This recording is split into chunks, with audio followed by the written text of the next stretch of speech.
Hi friends, இன்றைக்கி நம்ம பார்க்க போகிறது வந்து தோட்டத்து வீடியோ. வாங்க வீடியோ வந்து பார்க்கலாம்.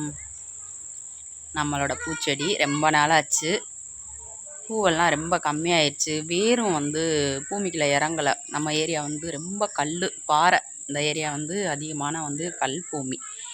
அதனால் வேண்டி செடி அதிகமாக வந்து தலைச்செல்லாம் எடுக்க மாட்டேது. பூவும் ரொம்ப கம்மியாக இருந்துச்சு. அப்படியே பூ வந்து 100 பூ 1/4 கிலோ இந்த மாதிரி விழுகும்போது விலை விற்காது. பழமொழி சொல்லுவாங்க இல்லையா, உப்பு விற்க போனால் மழை பெய்யும், மாவு விற்க போனால் காற்றடிக்கும். அந்த மாதிரி தான் நம்மளோட வாழ்க்கையெல்லாம். விலை விற்கும்போது பூ அதிகமாக விழுகாது, விலை இல்லாத போது ஓரளவுக்கு விழுகும், ஆனால் பூ அதிகமாக இருக்காது.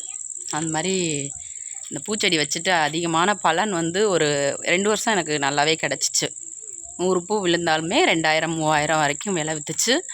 அப்புறம் வந்து விலை ஜாஸ்தியாக விற்கலை. அதனால் வேண்டி பூ ஓரளவுக்கு எடுக்கிற இன்ட்ரெஸ்ட் அதிகமாக போயிடுச்சு. எங்கள் அக்கா வீட்டில் கிட்டத்தட்ட 30 செடிக்கு மேலே வச்சுருக்கா. அவளுக்குமே பூ வந்து போட்டதுலேருந்தே விலை இல்லை.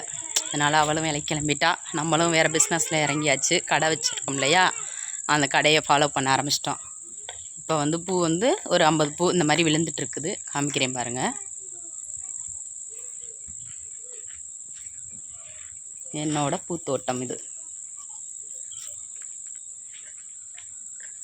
பூவெல்லாம் அப்பப்போ ஒரு 50 பூ 100 பூ கிட்ட விழுந்துட்டுருக்கு.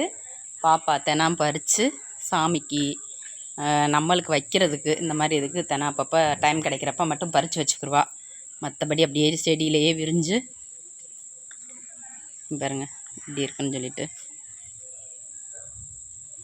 நம்ம தோட்டத்து பூ. இந்த மாதிரி விவசாயத்தில் வந்து நீங்கள் எந்த அளவுக்கு அனுபவப்பட்டிருக்கீங்க, உங்களுக்கு என்னென்ன பலன் கிடச்சிருக்கு அப்படின்றத நம்ம வீடியோவில் நீங்கள் ஷேர் பண்ணுங்கள்.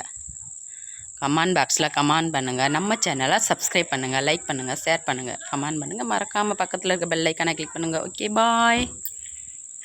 இந்த செடி வந்து என் தம்பி குற்றாலம் போயிட்டு, இது என்ன செடி தெரியுதா, வெத்தலை கொடி என் தம்பி கொண்டாந்து கொடுத்துருக்கான். நட்டு வைக்கா, இது நல்லா தளைஞ்சிரும் அப்படின்னு சொல்லிட்டு. இங்கே பாருங்கள், அந்த வேர் பகுதியை வந்து நல்லா பூமியில் படுற மாதிரி வச்சோம்னா தலைய ஆரம்பிச்சிருமா. என் தம்பி கொடுத்துருக்கான். நட்டு வச்சுட்டு ரிசல்ட் எப்படி இருக்குது அப்படின்றத உங்களுக்கு சொல்கிறேன். ஓகே, பாய்.